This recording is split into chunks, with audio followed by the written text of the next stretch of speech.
जय श्री राधे कृष्ण। आप सभी का आपके अपने YouTube channel VK Mishra present में बहुत बहुत स्वागत है। आज से आप सब जो कि श्रावण मास महात्म्य का प्रत्येक दिन सभी अध्यायों का एक एक करके कथा श्रवण कर पाएंगे।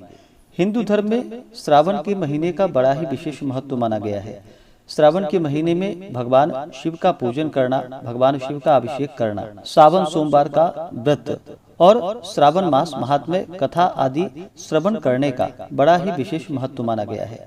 भगवान शिव, भगवान भोलेनाथ एक ऐसे देव हैं जो कि अपने भक्तों के ऊपर थोड़े से जल से ही प्रसन्न हो जाते हैं और अपना कृपा प्रदान करते हैं। भगवान शिव के भक्त इस महीने में अपने कांधे पे कांवर रख करके दूर दूर तक भगवान शिव को जल अर्पित करने के लिए जाते हैं। तो आप श्रावण मास महात्म्य में किए जाने वाले व्रत, उपवास, नियम आदि के बारे में इस महात्म्य कथा के द्वारा सभी श्रवण कर पाएंगे। तो आइए सुनते हैं श्रावण मास महात्म्य कथा में पहले अध्याय की कथा। तो बोलिए प्रेम से भगवान भोलेनाथ की जय, माता पार्वती की जय। कथा के अनुसार एक समय की बात है, शौनक ऋषि बोले कि हे सूत, हे महाभाग, हे व्यास शिष्य, हे अकल्मष, आपके मुख कमल से अनेकों आख्यानों को सुनते हुए हम लोगों की तृप्ति नहीं होती, अपितु बार बार सुनने की इच्छा बढ़ती जा रही है। तुला राशि में स्थित सूर्य में कार्तिक मास का महात्म्य, मकर राशि में माघ मास का महात्म्य और मेष राशि में स्थित सूर्य में वैशाख मास का महात्म्य और इसके साथ उन मासों के जो भी धर्म है उन्हें आपने भली भांति कह दिया। यदि आपके मन में इससे भी अधिक महिमामय कोई मास हो तथा भगवत प्रिय कोई धर्म हो तो आप उसे अवश्य कहिए, जिसे सुनकर कुछ अन्य सुनने की हमारी इच्छा न रहे। वक्ता को श्रद्धालु श्रोता के समक्ष कुछ भी नहीं छिपाना चाहिए। सूत जी बोले कि हे मुनियों, आप सभी लोग सुने, मैं आप लोगों के वाक्य गौरव से अत्यंत संतुष्ट हूँ। आप लोगों के समक्ष मेरे लिए कुछ भी गोपनीय नहीं है। दंभ रहित होना, आस्तिकता, शठता का परित्याग, उत्तम भक्ति, सुनने की इच्छा, विनम्रता, ब्राह्मणों के प्रति भक्ति, परायणता, सुशीलता, मन की स्थिरता, पवित्रता, तपस्विता और अनसूया, ये श्रोता के 12 गुण बतलाए गए हैं। ये सभी आप लोगों में विद्यमान है। अतः मैं आप लोगों पर प्रसन्न होकर उस तत्व का वर्णन करता हूँ। एक समय प्रतिभाशाली सनत कुमार ने धर्म को जानने की इच्छा से परम भक्ति से युक्त होकर विनम्रता पूर्वक ईश्वर भगवान शिव से पूछा।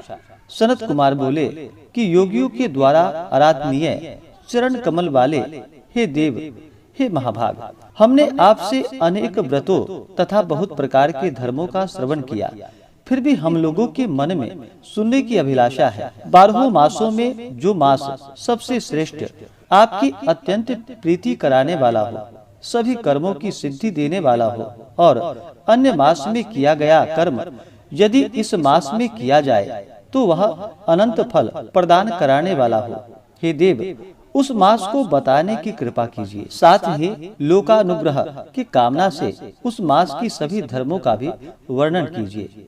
ईश्वर बोले कि हे सनत कुमार, मैं अत्यंत गोपनीय भी आपको बतलाऊंगा। हे सुव्रत, हे विधि नंदन, मैं आपकी श्रवणेच्छा तथा भक्ति से प्रसन्न हूँ। 12 मासों में श्रावण मास मुझे अत्यंत प्रिय है। इसका महात्म्य सुनने योग्य है, अतः इसे श्रावण कहा गया है। इस मास में श्रवण नक्षत्र युक्त पूर्णिमा होती है, इस कारण से भी इसे श्रावण कहा गया है। इसके महात्म्य के श्रवण मात्र से यह सिद्धि प्रदान करने वाला है, इसलिए भी यह श्रावण संज्ञा वाला है। निर्मलता गुण के कारण यह आकाश के सदृश है, इसलिए नभा कहा गया है। इस श्रावण मास के धर्मों की गणना करने में इस पृथ्वी लोक में कौन समर्थ हो सकता है, जिसके फल का संपूर्ण रूप से वर्णन करने के लिए ब्रह्मा जी 4 मुख वाले हुए, जिसके फल की महिमा को देखने के लिए इंद्र 1000 नेत्रों से युक्त हुए और जिसके फल को कहने के लिए शेषनाग 2000 जुहुआओं से संपन्न हुए। अधिक कहने से क्या प्रयोजन? इसके महात्म्य को देखने और कहने में कोई भी समर्थ नहीं है। हे मुने, अन्य मास इसकी एक कला को भी नहीं प्राप्त होता। यह सभी व्रतों तथा धर्मों से युक्त है। इस महीने में एक भी दिन ऐसा नहीं जो व्रत से रहित दिखाई देता हो। इस माह में प्रायः सभी तिथियां व्रत युक्त है। इसके महात्म्य के संदर्भ में मैंने जो कहा है वह केवल प्रशंसा मात्र नहीं है।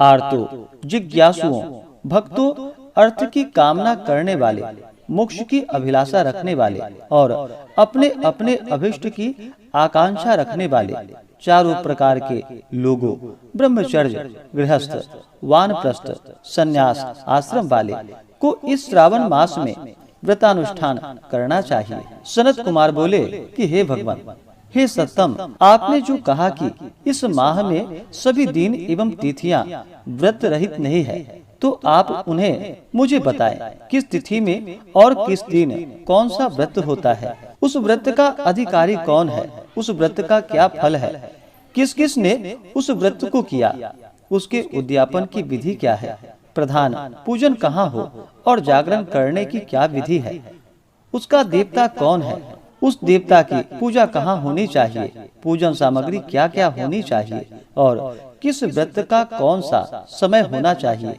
हे प्रभु, वह सब आप मुझे बतलाएं। यह मास आपको प्रिय क्यों है, किस कारण यह पवित्र है, इस मास में भगवान का कौन सा अवतार हुआ, यह सभी मासों में श्रेष्ठ कैसे हुआ और इस मास में कौन कौन धर्म अनुष्ठान के योग्य है। हे प्रभु, यह सब बतलाइए। आपके समक्ष मुझे अज्ञानी का प्रश्न करने में कितना ज्ञान हो सकता है, अतः आप संपूर्ण रूप से बतलाइए। हे कृपालु, मेरे पूछने के अतिरिक्त भी जो भी शेष रह गया हो उसे भी लोगों के उद्धार के लिए आप कृपा करके बतलाइए।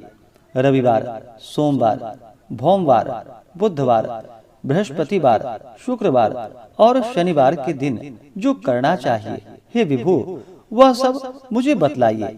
आप सबके आदि में आविर्भूत हुए हैं, अतः आपको आदि देव कहा गया है। जैसे एक की विधि बाधा से अन्य की विधि बाधा होती है, वैसे ही अन्य देवताओं के अल्प देवत्व के कारण आपको महादेव माना गया है। तीनों देवताओं के निवास स्थान पीपल वृक्ष में सबसे ऊपर आपकी स्थिति है।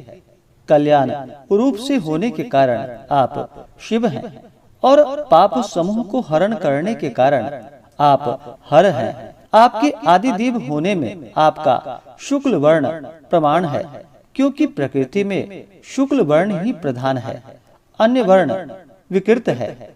आप कर्पूर के समान गौर वर्ण के हैं, अतः आप आदिदेव हैं। गणपति के अधिष्ठान रूप 4 दल वाले मूलाधार नामक चक्र से, ब्रह्माणी के अधिष्ठान रूप 6 दल वाले स्वाधिष्ठान नामक चक्र से और विष्णु के अधिष्ठान रूप 10 वाले मणिपुर नामक चक्र से भी ऊपर आपके अधिष्ठित होने के कारण आप ब्रह्मा तथा विष्णु के ऊपर स्थित हैं। यह आपकी प्रधानता को व्यक्त करता है। हे देव, एकमात्र आपकी ही पूजा से पंचायतन पूजा हो जाती है, जो कि दूसरे देवता की पूजा से किसी भी तरह संभव नहीं है। आप स्वयं शिव हैं।